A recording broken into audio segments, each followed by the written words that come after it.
નમસ્કાર. આજનું અમૃત બિંદુ.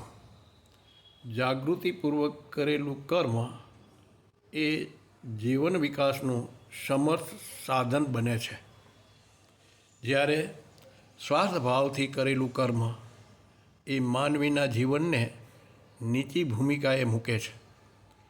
ભગવાન પ્રીતિ અર્થે કરેલું કર્મ એ ચેતનાને ઉર્ધ્વ દિશામાં દોરે છે.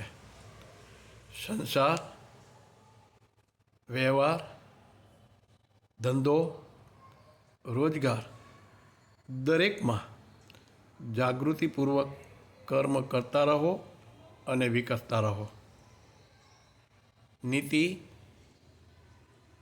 વિષયક વાતો, સિદ્ધાંતો કે કહેવતો એ પ્રમાણે જો જીવન જીવવાનો પ્રયત્ન કરવામાં આવે તો તે નીતિ, સિદ્ધાંતો કે કહેવતો ધીમે ધીમે જીવનમાં ઉતરે છે અને તેવા પ્રયત્નોને જ સમજણ કહેવાય. અસ્તુ. જય ભારત. સૌ સુખી થાઓ.